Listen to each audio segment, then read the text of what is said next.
Boa tarde. Hoje vamos fazer o 15º vídeo referente às apresentações sobre contatos e mestiçagens culturais, parte 1, que vai dos primórdios da civilização humana até as grandes navegações europeias e chinesas dos séculos XV e XVI da nossa era. O tema que eu vou abordar hoje, digamos assim, ele é mais integrador e foge um pouco da sequência que aparece nas apresentações, mas ele guarda muita proximidade com questões atuais, que são as questões da mobilidade das populações, das migrações, da questão da xenofobia, da resistência das populações a receberem imigrantes. E então esse tema é o quê? É o tema das grandes famílias linguísticas, sua relação com a cultura e descobertas recentes que relacionam essas migrações e a formação dessas grandes famílias linguísticas com a genética de populações. Isso é um tema relativamente novo e quem vem sendo estudado, e um dos exemplos maiores, mais recentes, assim, é esse livro aqui, A Jornada dos Nossos Genes, que é de pesquisadores alemães que tratam do estudo das migrações, principalmente no espaço eurasiano, associando a arqueologia com a genética dos fósseis desses assentamentos, das várias migrações, com foco principalmente na região da Europa. Como a Europa foi povoada desde o surgimento do Homo sapiens moderno, como ainda existem resquícios das populações neandertal e denisovianas na Eurásia, mas não na África subsaariana. Mas esses estudos eles não estão apenas...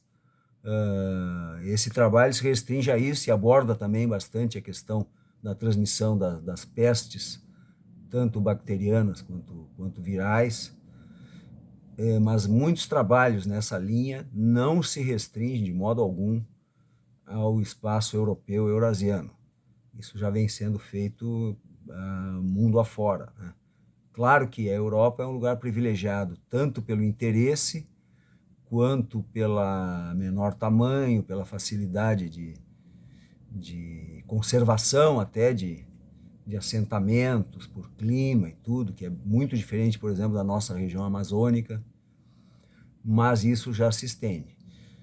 Bom, vamos começar pela questão das grandes famílias linguísticas,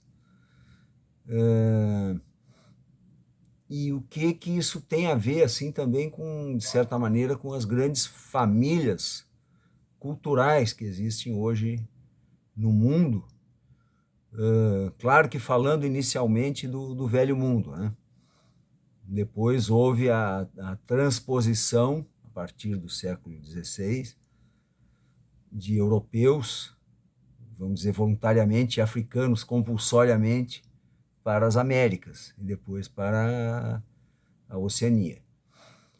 Mas as grandes famílias linguísticas que se consolidaram e existem até o presente momento, as principais são, tanto em número de falantes como em diversidade linguística, mas aqui eu estou priorizando mais o número de falantes, porque existem algumas famílias, inclusive nas populações ameríndias, com enorme diversidade de línguas e populações que não são tão grandes.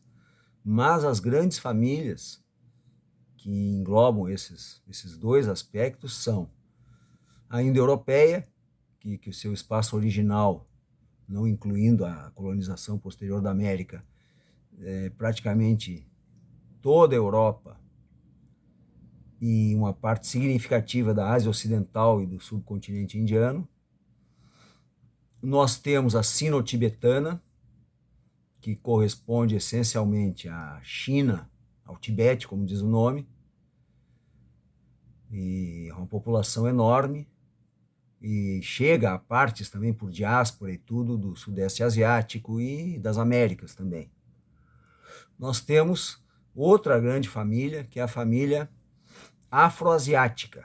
A família afroasiática compreende um ramo semita, que está nas origens das primeiras civilizações urbanas da Mesopotâmia, embora os sumérios não fossem semitas, não fossem afroasiáticos, mas também do Egito, a língua original egípcia, e o copta depois, e a língua berbere, são tudo desse grande ramo, dessa grande família afroasiática, que hoje se estende, vamos dizer, do Marrocos, ou seja, do extremo oeste do mundo islâmico, extremo oeste da África, o Maghrebe, até a Mesopotâmia, a Península Arábica, compreende também uma boa parte do Sudão, da Etiópia, tem populações fenotipicamente negras que falam línguas afroasiáticas.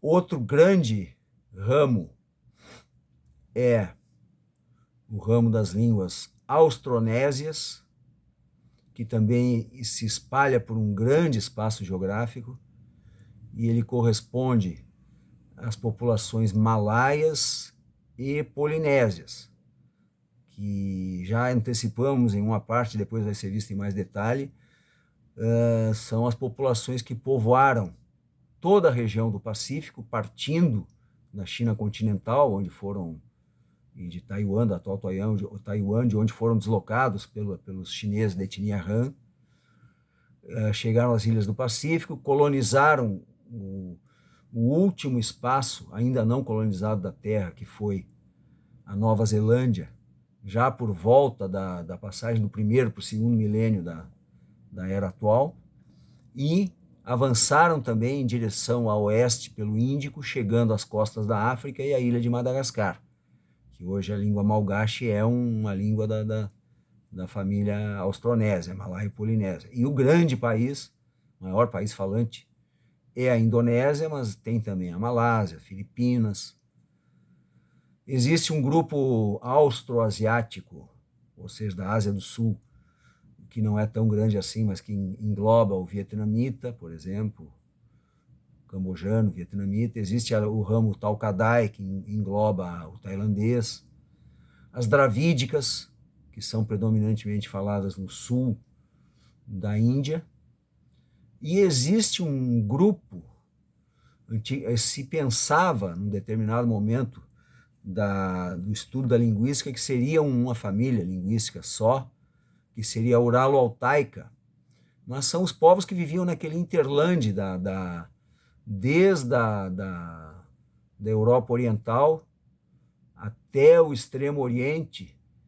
Então seria o grupo urálico, que englobaria línguas como o finlandês, o húngaro, e o altaico, que englobaria as línguas túrquicas, as mongólicas, o coreano e talvez até o japonês. Hoje os estudos mais avançados identificam que existe de fato pelo menos 3 famílias e que não guardam relação entre si vamos dizer, de genética, ou seja, de origem comum, traçando um paralelo entre a genética biológica mesmo e a formação das línguas. Elas não guardam, mas elas têm semelhanças por muitos contatos de aproximação, e chegou-se a pensar num ramo, vamos dizer, só altaico, turco-mongólico, mas também esse não vigorou, mas elas são seguramente mais próximas, porque esse contato na região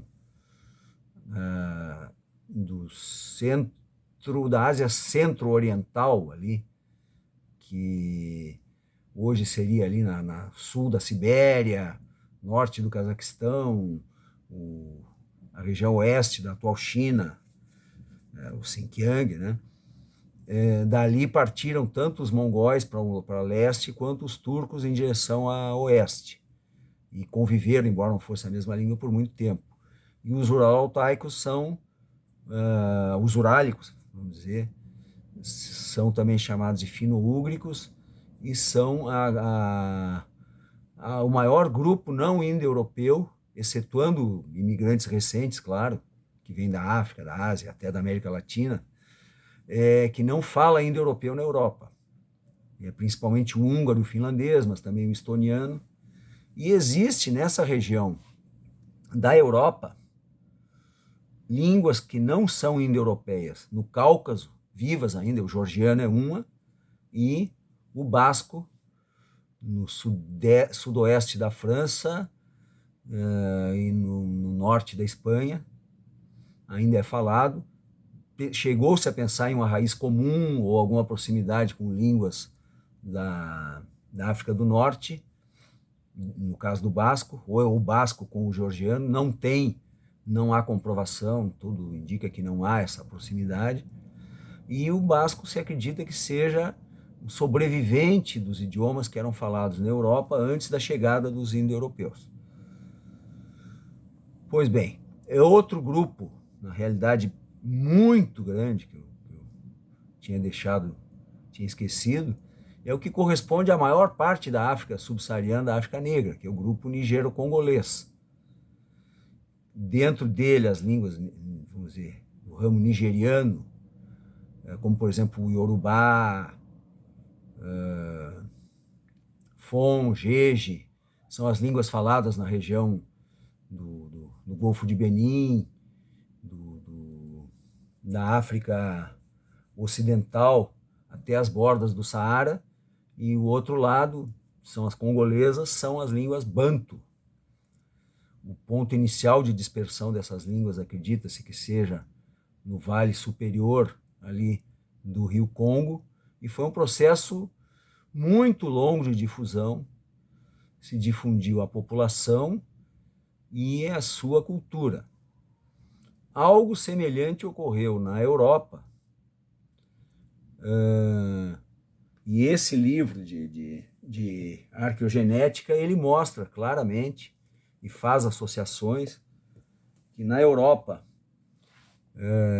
depois dos primeiros caçadores-coletores, ainda que seriam Cro-Magnon e outros que teriam aí um resquício lá dos Neandertal, coisa que na África subsaariana não tem, porque os Neandertal se formaram depois, quando os ancestrais do humano primitivo já tinham imigrado da África. Mas existem duas populações mais recentes que se vê claramente que foi um primeiro grupo de caçadores-coletores, ainda antes da difusão da agricultura, e um grupo de agricultores, que esse grupo de populações agricultoras veio através da Ásia Menor, no caso da Península da Anatólia. Muito provavelmente existiam populações de tez mais escura e alguns de olho azul, diz o autor aí. Pele escura e olho azul. Depois vieram essas populações indo-europeias, cujo núcleo inicial ele está, como a gente pode ver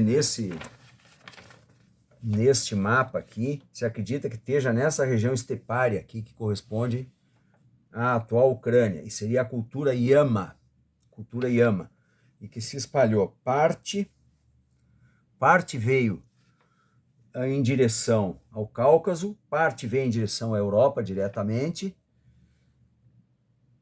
e outra parte do Cáucaso e depois do Mar Cáspio foi para a Índia, para o Irã e para a Índia. Se dividiram. E neste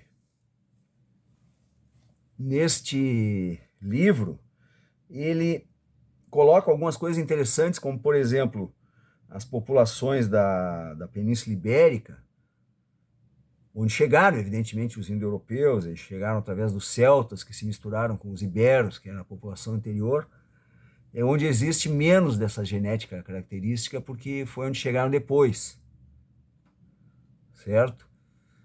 E o outro aspecto interessante é que essas populações, elas guardam alguma semelhança, ou seja, o que há de indo-europeu, o que há dessa cultura Yama ou Kurgan na Europa, que é uma boa parte da população, que se misturou com esses outros. Tudo isso eu estou falando antes da chegada de imigrantes mais recentes, inclusive os próprios judeus na diáspora e mouros na Península Ibérica, mas eles têm uma parecença com o conjunto dos povos ameríndios. Por quê? Porque a migração, é a tese que ele coloca, a migração desses povos ameríndios através da franja de terra que havia durante a última era glacial, com o abaixamento do nível dos oceanos através do Estreito de Bering, a população que migrou era parte desses grupos que formaram o indo-europeu, com parte das populações mongólicas que viviam já no Extremo Oriente, no Nordeste da Ásia. Então, tem características que existem nos ameríndios que não existem, ou existem muito pouco, em chineses, japoneses, e existem nos europeus, em parte dos europeus. Bem, na África existe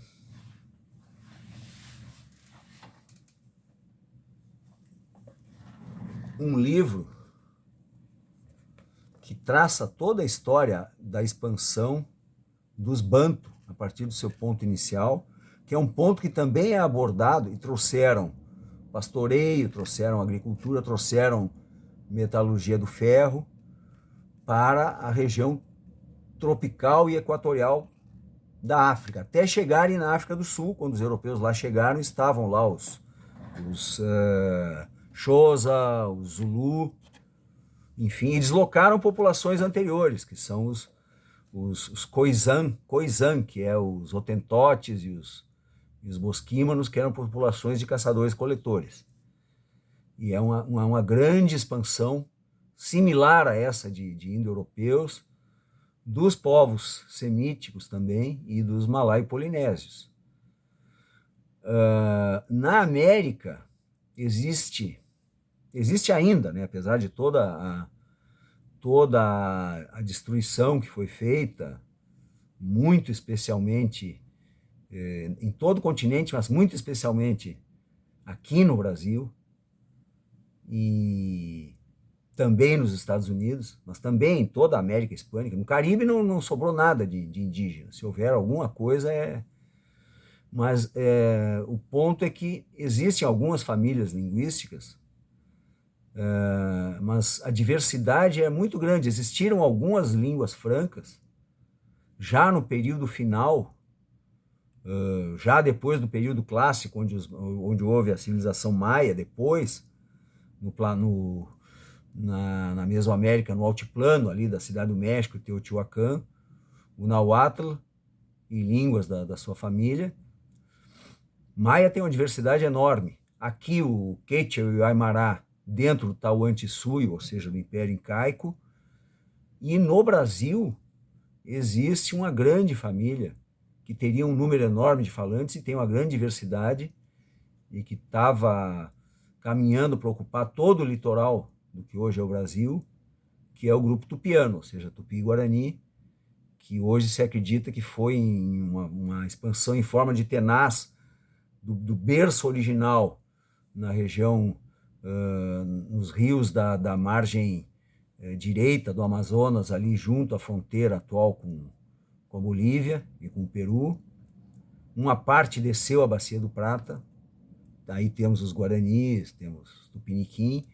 Outra parte desceu pelo Amazonas e foi em direção à costa do Nordeste. E outro grande grupo é o grupo Macro-G, que os tupis chamavam essas populações como um todo de tapuia, mas é uma grande variedade que aqui no sul do Brasil nós temos. As populações que viviam basicamente no Planalto brasileiro, na grande área do Planalto. Aqui no sul nós temos o que se definiu como caingangues, os Xokleng, os Krenak, do Ailton Krenak, são são da etnia G, Chavantes, vários outros. E existe uma diversidade muito grande de outras grandes famílias, Caribe, Aruaque, Tucano, mas um ponto importante é o seguinte, à medida que avançou esses grandes impérios e grandes estados na Eurásia, e em partes da África também, essa diversidade linguística ela foi se reduzindo por conquista, por assimilação, dando origem a a predominância dessas famílias atuais e de algumas línguas, idiomas atuais que têm, vamos dizer assim, um oligopólio, umas 10 línguas que mais de 90% da população mundial fala, como o mandarim, o chinês, o árabe nas suas variedades, o inglês, o espanhol, um pouco menos o francês, o português, o russo. As línguas africanas são muito fortes ainda, embora todos os países adotem, ou a maioria adote a língua do colonizador como colíngua oficial, e se ensine também muito francês, muito inglês, algum português nossos países irmãos, Angola, Moçambique. Na Índia existe uma variedade enorme de línguas, mas o hindi é a oficial de todo o estado, convivendo com o inglês também, que é legado da colonização. E a variedade linguística é vamos dizer, um tesouro, né? E essa relação, fazer esses estudos de genética com língua e tudo, ele poderia ser visto como ele é uma coisa muito positiva de conhecimento. Ele poderia ser usado, como tudo que se faz, pode ser usado num sentido somos diferentes, existem diferenças. Mas as diferenças não são fundamentais, não tem essa... E, por outro lado, o que ela mostra, esses estudos todos, é que o mundo sempre viveu migrações, sobreposições, populações chegando, populações partindo, mudando. A própria Europa, o que era a Europa antes, durante e depois do auge do Império Romano. Claro que aí é todo um grande grupo já de falantes de indo-europeu, mas culturas muito diversificadas, e entraram populações que não eram. Depois vai ter uma enorme influência das invasões mongólicas, das invasões árabes mouras, os turcos também, e as Américas, então, é um caldeirão. É um caldeirão, não é um caldeirão, digamos, simétrico, justo. Houve genocídio dos povos ameríndios, houve o tráfico forçado dos africanos negros, mas se formam populações novas. E agora a gente vive um processo também, que é um processo que às vezes se acelera com comunicações, com crises econômicas, e agora com o problema grande da mudança climática tende a se acelerar mais ainda. A Europa, ela já está consciente hoje de que ela não é a Europa de 100 anos atrás. Há gente que se preocupa e quer parar o processo e quer clamar por purezas e coisas que nunca houveram, na verdade, nunca houveram. Então é importante mostrar isso aí. Estamos em época de Copa do Mundo agora. Vamos olhar para a seleção inglesa, para a seleção francesa. Vamos olhar para a seleção do Marrocos, por exemplo, o tipo dos marroquinos. Claramente existe ali uma mistura fenotípica, todos numa cultura comum. E a França, digamos, tirando as seleções dos próprios países africanos, ela é a mais africana das seleções, chegando o Brasil perto. O Brasil chega perto também. E nesse ano, né? Os próprios Estados Unidos também. Enfim, o mundo muda, e saber que o mundo vem mudando os seus contingentes, as suas culturas, que é dinâmico. Infelizmente não é, ele é como são relações assimétricas de dominação, de resistência, mas não há como querer parar esse relógio do tempo e querer se aferrar a espaços, a privilégios, enfim. E a ciência vai avançando, e todos esses estudos de genética também, que são feitos, eles são feitos também, esse livro tem uma parte muito grande, da arqueogenética, que mostra como chegaram as pestes, e que é um assunto muito atual agora, em momento de Covid, de H1N1. Bem, o assunto é assim, infinito, não é? E só mostra uma coisa, como história, longe de ser uma coisa estanque, assim, a história é a realidade do mundo. É o mundo físico, é o mundo que se reflete, que está na imaginação das pessoas, e é dinâmico, queiram ou não queiram alguns. Isso que eu tinha para hoje. Boa tarde.